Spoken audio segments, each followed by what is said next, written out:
لله رب العالمين على فضله وإحسانه حرم الفواحش ما جهر منها وما بطن، وأشهد أن لا إله إلا الله وحده لا شريك له شهادة مخلصا لله في السر والعلن،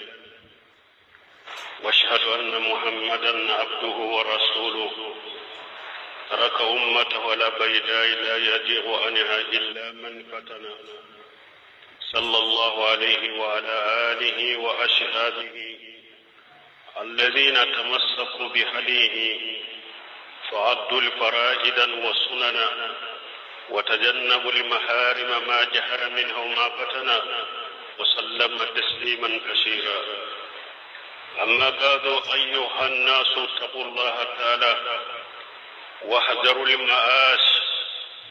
فإنها سبب العقوبات الآجلة والآجلة، وما حل في الدنيا وما حل في العالم من بلاء فإنما هي سببه وما حل في العالم من بلاء إلا وهي سببه. أمبي الله تنودم فين بلا مبغى على أمبات نكفس من جاكا أنا كنما يكا على مين يكوجو كني ملاما مين بانغالين واني كوجو دغولي على يبي حرام يا أمبي سريا ما سيت مني بتوچي على مكة كني على كلم توتة جنيونتي على لا سريا ميمبا قلاسي على يكوندوني بانغلا أمبي سريا كنا محمدو على كجوندو على كشيدندو aya kamantun to sirajele ndeka mo shite jenge kabo sirajele mafo mo fitina ma mo mi fitina lende kude be jenge kabo sirajele kisi aninema abe jidenka ana kadun ka ana ka shegun munu nya ka kanda siramina ka farda beddi ka sunna wudi ku yere kuroshi kabo haram ko ma abangale na kundolama ala ko kisi min kata kosobe no tamina ka boy hadama de way sirallanye masamin korota lendo aya yere prosi ka bola sosoni junubu ma akado ala sosoni junubu alede janga kata sababu ya ka janga kata teliya ka jigi hadama den ka jiya kono asababu ya ala sosode ka janga kata la sabonye lagara asababu ya ala sosode wala wasiwe digijiya kono bana wasite jiya kono dugu koloka kwa sababu ya la kutade masiba be dugu koloka bala be dugu koloka jiya kono asababu ya la sosode ibadallah wani ibn umar radiyallahu anhuma قال أقبل علينا رسول الله صلى الله عليه وسلم وقال يا معاشر المهاجرين خمس إذا ابتليتم بهن أعوذ بالله أن تتركوهن لم تجهر الفاحشة في قوم قط حتى ألنوا بها إذا فسى فيهم الطاعون والأوجاع التي لم تكن في أسلافهم الذين مدوا من قبلهم ولم ينقصوا المكيال والميزان إلا أخرجوا بالسنين وشدة المؤونة وجور السلطان عليهم ولم يمنعوا زكاة أموالهم إلا منعوا القطر من السماء ولولا البهائم لم يمطروا ولم ينقضوا أحد الله وأحد رسوله إلا سلط الله عليهم العدو من غيرهم فأخذوا بعد ما في أيديهم ولم تحكم أئمتهم بكتاب الله ويتخيروا فيما أنزل الله إلا جعل الله باسهم بينهم رواه ابن ماجه وصححه الألباني بل ما تيدن بنما ددو أتكوت ولندو من الله يلا كانوا كلا دنيا كود ولمن أبو فايه عالم الغيب فلا يظهر على غيب أحدا إلا من ارتدى من رسوله على دي قد ولن دوم بغي مغشيتي قولا كقد ولن كلاما فني على يريه مغمي لكنو كلا دنيا كمي تشيدو عبد الله بن عمر كحديثا دو فلنينيه شيدن يقدروا دفو أكون نمانتو نيوكي وقدروا كلن كلن أنا دمنا جنگا كتا دبي على بولنا باجي مانتونكا عبد الله بن عمر قدون دولا قولوا سيغلي شيدن يانيسو علوما أكو مهاجرنا وجماعة أكو قدروا بي ni ala ya wula jarabini oye mbe ala deli o ko duru ala kanu uke au tilela kire nya ko duru koloke munye ako lam tazharu al fahishatu fi qaumin qattu hatta yu'linu biha illa fasafihim ta'un wal awza'u allati lam takun madat fi aslafihim alladhina madaw min qablihim ko fulo kirin ko jama kulo shite ni ko jugu ani kullun kulo ani Allah susuni ko ce jugu no be tari awni nyugonje fo ku bila keneta fo ala be tawuna bila awla tawuna jumaye nya be nim bana sugu mununa bana munun bena no be mo chama faga hada maden chama ki faga teliyala ala be tawuna bil awla ani banaw munun tun takam ko furo wala katebe ni ko jugo chariya jama kulu na ye ko jugo de chari sabila keneka fo ala kanim bana suru de bil awla ci dañu ko def ni ji alla je sisa jene ya ko ni jiya dun kew yo la daga jene ya wali musuni wali te jene ya yo la daga wali ce ka kolo de wali musoma yo la daga ni mo min bo balire ede ye ko gelen tige o de dictatoriye wali ce ka wali muso ambrase mu mo min bo polisi sa ko o ye ko lan kula ye ko o mani ede ye mo lan kula ye sisa nya dun kon kolo jene yalla daga raka bila keneka jene yashraw la daga ko bila keneka ka ceni muso be nyagambe nyugo na kare kono na una bara dawla biro kono ninyi ko jigani ya ce ka cenyi ni ko ladaga jamana udoyo ko sariyaye ceni ce kamar ya shiga ka furnyo ma ka ke sariyaye muso ni muso kamar ya shiga ka furnyo ma ya dun kauye nunu ladaga kubila kile ka kubila ko ke sariyaye Allahu akbar bin bani ma fe tugo alaka tan fitini ateye fonna ko bala wo yere ka fare de baye ayati ni ya be kono nabi furin shiru da tura na furu financiera bara da tura kala nyoru da tura misiru da tura jama dara jiru filala nyogo nyoyero la metri kele metri fula de be bila mo ni nyogonje Allahu akbar ni ala ko ato ni ma to corona ko ato ya tore ala ko si Allah ka sariya la ko wali musuni wali je kare furo de nyu ni mo mi nyoko wa fay bo an furo de aka ko ka gele ko tene wali je wali musa kana nyoko ambra say bo an furo de ko tene nunu ni nyoko na ko gulen tugo ya kera chugodi corona ko wali musa ka furo de nyoko ne mo antaride cewu yere dama kana bolo de nyoko na apilala sariya ko wali musuni wali tene kana bolo de nyogona min ni corona ko cewu dama akana bolo de nyogonya bilala fana wali musuni wali ce kana nyogo ambrase alaka sariya ko kana ke ako tentola ko golen tigitimu de go obali sisa corona ko kanyu ambrase wa utede aya nu nyere de datu aya taw nyere de datu akan nu datu nyere jonka kanyu bambara se nun datu kala kala taw datu gora na mato ala ya na to ala ka ta fe fitini etre wali tawni wali muso kana nyagambe nyogonna ala ka sariya yo pali kurana yo pali ya don ka yu kuro to nyogonna kari kono nola korona na na ko yi ceni muso tede cewuta mayira kana nyagambe nyogonna bilala hari cewuta mani nyogon cewu ya dabila وقرن في بيوتكن ولا تبرجن تبرج الجاهلية الأولى أكون موسى سبتك سوكنو موسى كان بوكنما فني هاجو كلني درو كلن أنا ويرني بفو يكنا جاهل فو فريكورو بسطرة تيا دونكو كوكو على يموسى تونو كوكا بوتشو من كدوية كورونا نانا كوني كانت موسى زمان ده جو يا سبتك سوكنو زمانو دوبه بين كثير مغتكنما أكون موسى ترونك سبتك سوكنو نكورونا موكورة جو يا فرا موسى كسوكنو cewa yi fara muso ka cokuno shekara bo muso kana bo abbe ka sabati sokuno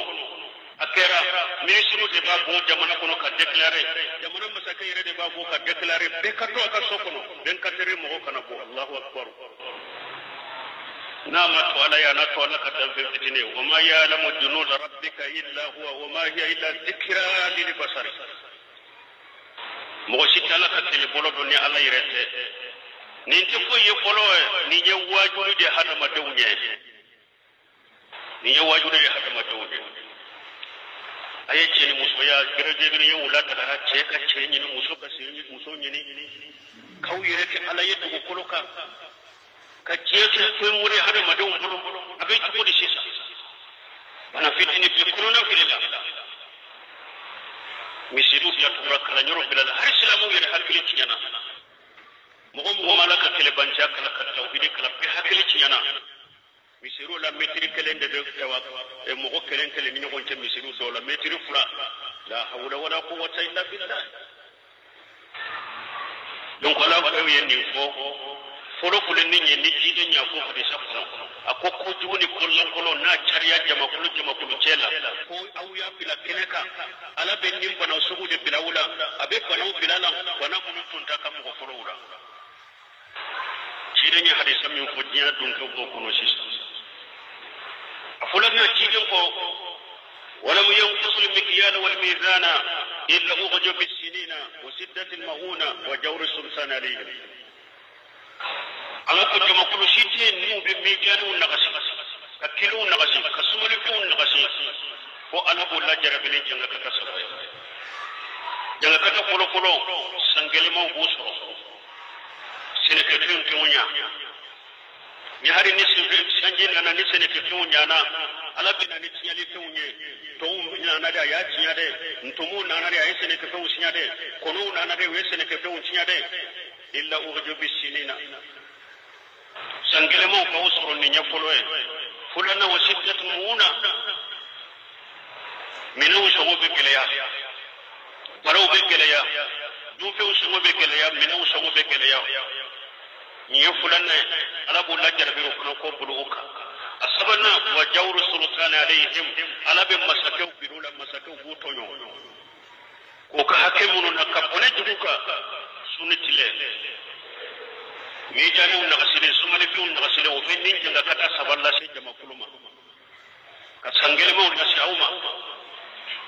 kaminu su geleya kama sakau da su bila ula jiya bo kono ninde ye kulana sabana kire ko namu yemuna wuja kata muwadihum illa munun khatara min as-samai wa law la yubahim lam yumtaru akoje makulu site nu be jaka bo pali nu te jaka bo ube hari na be bo ate bo atabola ube hari na bora akan kadi mu'minu mate ti uluma jama kulu site ninke ko alabe sanjit te ula sama yabina sanji nyana mo yatena sanji betire ula dinya bo fana kono ala ko lawla bahaymu lam yubtaru ni bagaw yerete ne de sanji kisekelen jiguka ni jaka ko dira wute bo ube no har ko ra wute jaka ka bo tula ube wute juka di yorola sanji de betige hada madawna dinya bo kono jamana site ni sanji tumbina mo jamana ila to minna ba ka togola sanji wutigera ala ko har sanji fitinu munum bina ni bahaw tunta to le ulu yere jere ni ye sabana nani na ala ko nani na cidin ko wala mu yanu kudu ahad Allah wa hada rasulih illa sallallahu alaihi wa sallam min khairihim faqad bada ma fi aydihim ala ko jamakulu cidin ko jamakulu site nube ala kallahiru soso ka cidin kallahiru soso fo ala be jugu bunula jugu muntu uyereye mogo wure jugu wure ala bo la so ko bilawla ko jugu nunu bina ko kele ko ka jamana ka jugu ko do mina hula ko ka mina do mina hula ko ka golo la ko do mina hula jamakulu nu ya ala kallahiru kurja ka cidin kallahiru kurja ala be jugu do bilawla jugu shidon bari ayere tamindo diya bo kono an ka jamana bo kono an ka jamana be nyogo fa min kono be kele min kono kele shidon bari wude do min ba kayra do de nyerete ala be jugu bilala jugu munun ta aw doye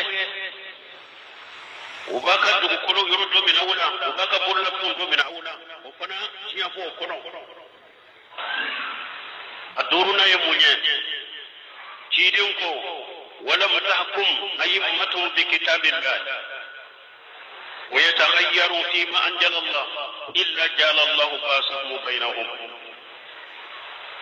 duruna cidin ko jama ko citin na kan nyemo makiri tigene alaka kitabu ye wi alaka kitabu kede ubu kasode ke alaka kitabula alaka sariya min benna unindi woma unota unabara ke noye alaka sariya min mabbe unundi woma unobila jamakulu na kan nyema ukiran ni tugode la kuma kiri tige ni alaka kitabu nye uya alaka sariya fana ye kai kasode kala min kadu ye alaka sariya na wota mun bandu ye wotoye jamakulu shite ninke akan nyema uten ninke ko alaba uyere de bila nyogona kake nyugo njuye kake nyugo kuli pawye kake nyugo kile pawye kake nyugo borto pawye kake nyugo nemi ma pawye kake nyugo korofuri pawye diya bo fana ko an ka jamana bo kono jamana kan yebo te kiri tigani Allah ka kitabuye jamana ka sharia jamana ka famu nin dungo de be Allah ka kitabu ka kibariyala Allah ka sharia min kadi jamana dawunye anan nin dungo beta o beta nin banda me o be fili cidin ko jamakulu siten nin ke ko ala be aw yere de ganyu on duwe ka kelbila aw ni on ce balmo ni be cidin ka nabi ma yaswati ani cidin ka ka nabi ma yakabako anan ka cidin yakabako ni hadisa ko na boyira na nin ko duru min fora ni mo yo ke tiabe nin ko duru be be tiya kono aw nin ko duru kelen cidin ye janga ka dam min ko anno ka be tiya kono أنبياء الله جل لك أن سكنت بارك الله لي ولكم في القرآن الحكيم ونفعني وإياكم بما فيه من الذكر الحكيم أقول قولي حاجة واستغفر الله لي ولكم لسائر المسلمين من كل جنب واستغفروه إنه هو الغفور الرحيم.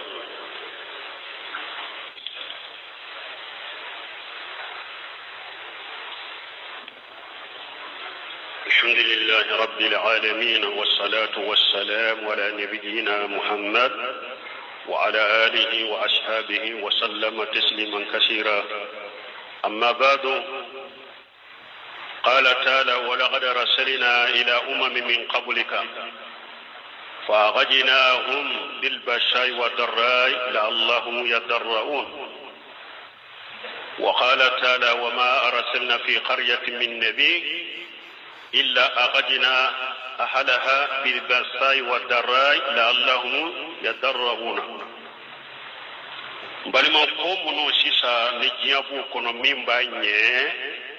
woye kasagi kata ala de makanda makashi alala ala ko qur'ana kono chidema ako la gada rasulna ila umami min qablika ako ne ye chide unji kata manto ma enye fa gadinahu bil basai wa darrai nyo manto minani fantanya uye ani banagele unye لعلهم يتضرعون الدولة وندم كشي أتني علما ونسأل كتني علما كدم كشي كتني علما.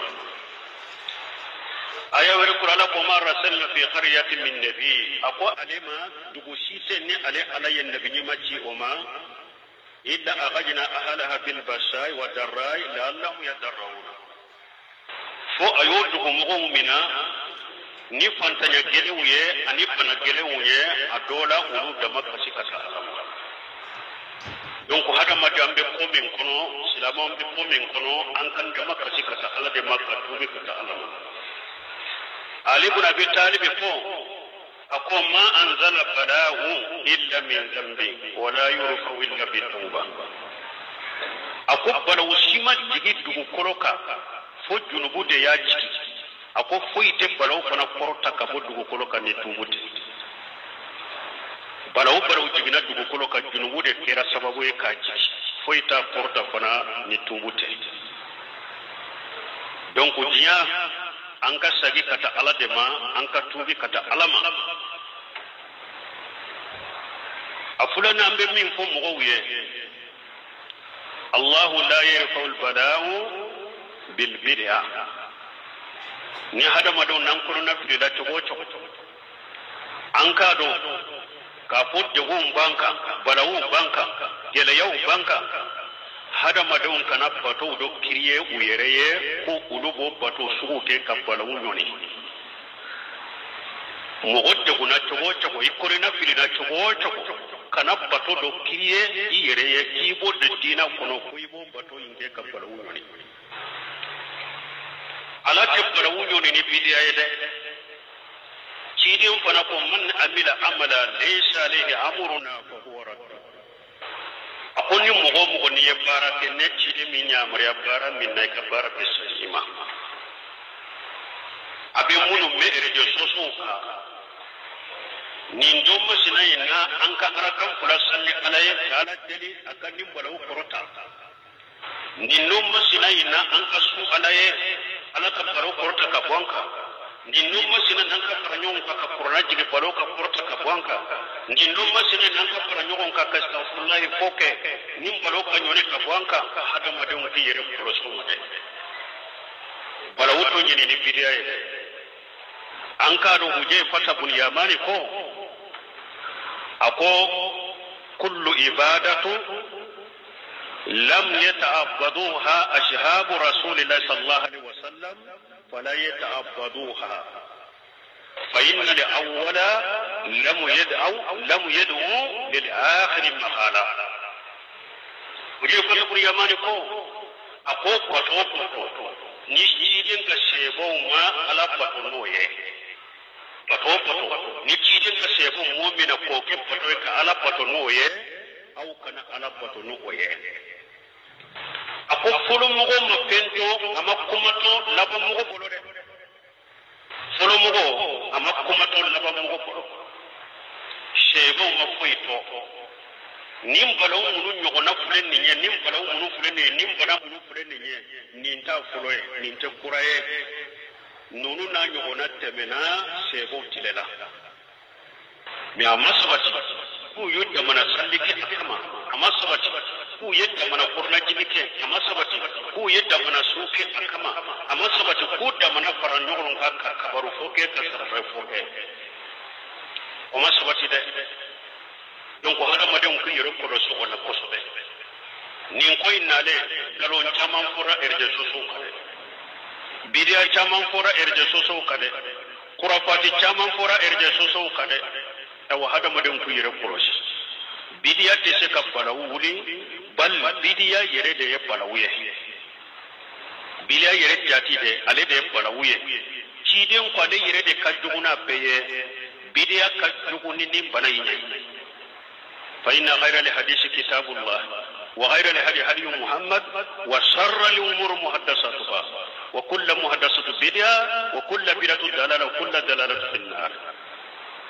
ciden ka kuma la kasurunya akoko min ka juguni ko beye akoye ko kuraw de dinala ko kura be bidiya be fili be tasuma de bana yukule ni mo silama sara ni banala ciden ka sa salim be buhari kona ko yesse sude amba yi sedu ciden yin kan nim bana sugula ciden ko nim bana sugula jabade don ni alaba ci kafiruma me abake silama yesse su yayi ni silama sara ni banala yesse su ni mugo sara bidiya la be tasuma de wala bidiya ka duk bana yin ni bana yin silama min ko yesse ni mugo ye bidiya ke sara ka be tasuma donc ko ya yere kolosi de balawu ibn hajar yole ko ako alate balawu korota ni bidiya yede ako nin tauna nyogona della kana misra yijibiti ako jama farala nyogon ka tile sabaso ka fara nyogon ka misiri kono ka salli ako u ka sagi tuma musa gira ka bo salli yoro la de bana tunte mu hakke min fagade mi ulu ka salli ko be mo min sara ko ka chabba kele ulu ka salli ko be bana nye mo min faga ko ka chabba kele donc bidiya mo ko janto wala o kanani wakati ko ka profite wakati ye ku be mo ka dina nyagamu ko islamo ya ka hakin fala nyogon ka sabali wala bidiya te se fala wuli wala be wuli ni qur'ana ni sunna de ani ci dem batole na ka se ko no o bore hada madun do be wulu be profite hada madun ka kele ya de kona o ye mani ya ta masete mogo do fana be tuma min nim banaw nana nin gele yaw nana udo ka profite wakati sera o ka fere fembe ka so gele ya min fule ka do nuna ka datu ye do fra so sabune munu be tege do farla wa uso ka soro tege ko fu min fule ni ne ko silamiya sare ka hada maden ki tege ko sinya suru tele ko ngomo mi misali jita tile kono dia don be yele la de kambo ke boyla ko silamiya ye ko ni nyedde hunde katam goma ko sinya zuru hada maden ka sandi jita tile kono sinya zuru me corona nana ako militi tani duru militi bisaba aya tega wuko silamiya sare ko ne ko sinya zuru do farla sali duru de me banayin ko militi tani duru militi bisaba wa dini sabune birala do dawla abirala farmasi dawla abirala biro dawla abirala doktor so dala aw ko tile kono ka salli station duru ko ka gele o salli station duru sabune ko tala konare me ko ye ko ka gele aha banana na corona nana ko militi tani duru militi tadi we kan kay ki tege ko militi bisaba militi kan kay ki tege ko ka sabune de kala fana de sabune usana jiu bilala dawla bilala biro dawla bilala doktor so dala bilala farmasi dala walillahi junudu samawati wal ard wa kana Allahu azizan hakima Allahu akbar sanka bawon fula kele bore ala de tay kuma ko lodon fula kele bore ala de tay alay kanyam masade alay kiri masade مغتسي على الله ولله جنود السماوات والارض وكان الله عزيزا الله يا كشف يا يرجع دولا دونك وسابنا وسمو غير لو بيو سمو غير مو كجل جيدن فرحم الله رجلا سمعا اجابا واذا اشترى واذا اقتدى اخرجه البخاري جيدن ولك هنا تشيلا لك هنا مغلا mogomi ni ebe fem fere mogoma iba ken no yala ni be termeni ke iba ken no yala ni be har mogo juru sare iba ken no yala ciden ko mogomi benilla halala ciden yede de do ki e kola ka hinna ila awa aye hinna damtuna akana profite ni hada madon ka gele ya ka be se wa fere fe ngele ya ko pasibe gele ya nana banana na min be ken nuna ka datu ka songo gele ya ka sabune songo gele ya ka fembe songo gele ya hada maden kana ke ko be profite ni mo ka gele ya mo ko nyuma ya japanen ka karate aya yere proche o fanama silamo ni gele ya nana hinna be te kenyo na an kan ka hinna nyogo nyade ka nyogo ndeme de gele ya be te ne an ka jamana udu ka gele ya ko profite wakati yede hada maden ka darranu ka haju kono na de ande la ka kuya sungalo batu kaludo hera kaludo treti kaludo no surunyana songo fere few ni dum few mi few u songo kanka jigide mi anka jamana ya ka kala dai ni sungalo surunyana de ni sungalo sera de fembe para dum fembe songo kani mi fembe songo au kasli ameni hinnabi silamiya ka hinna na nyogonde be mi au golo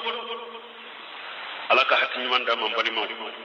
ambe ala deli nim bana min be jiya kono ni la jarabi min be jiya kono ni fitna min be jiya kono a wuli bagay ala de ambe ala del ala ka wuli ka bonka ala ka silamo kolosi a kɔnɔ k'u tanga kɔnɔ ka silama jamana kolosi ka kɔrɔta ka bɔ an kan ni hɛrɛ ye a kɔrɔtabaga tɛ fana ni ala tɛ dɔgɔtɔrɔw yɛrɛ de bɛ bɔ ayiwa ko ni bana min filɛ nin ye ko fura t'a la dɛ tubabu yɛrɛ dɛsɛra a la o ma kɛ banaw ye ni tubabu dɛsɛra min na tubabu yi de ala t'a kɔfɛ minnu yɛrɛ tɛ ala dɔn olu tɛ ala dɔn yɛrɛ olu ka sɛnbɛrɛ tubabu ye ni tubabu yɛrɛ dɛsɛra min na sa o i ti ɲɛsin ala ma nin y'a yira ka ɲɛsin ala de ma ko tubabu yɛrɛ ma fura sɔrɔ a la olu yɛrɛ dɛsɛra o kɔrɔ ye mun ye ala ye min fɔ aw ye a ko mɔgɔ si tɛ se ka ko jugu kɔrɔta wa in ye musa sika allah bi dɔrɔn fala kaasi fala willa ko ala y'o fɔ a ko ni ala ye tɔɔrɔ lase ma wuli baga t'a la ni ala tɛ awa wuli baga tɛ ni bana ninnu na dɛ fo hadamadenw k'u ɲɛsin ala de ma dusukun kɔnɔ ka tuubi ka taa ala ma ka istighfaru fɔ ka tuubi ka sagi ka taa ala ma ka ala deli ala ka kɔrɔta ka bɔ an kan ربنا آتنا في الدنيا حسنة وفي الآخرة حسنة وقنا عذاب النار ربنا لا تزغ قلوبنا بعد إذ هديتنا وهب لنا من لدنك رحمة إنك أنت الوهاب اللهم اجعل الإسلام والمسلمين وأذل الشرك والمشركين ودمر أعداءك أعداء الدين برحمتك يا أرحم الراحمين سبحان ربك رب العزة عما يصفون والسلام على المرسلين والحمد لله رب العالمين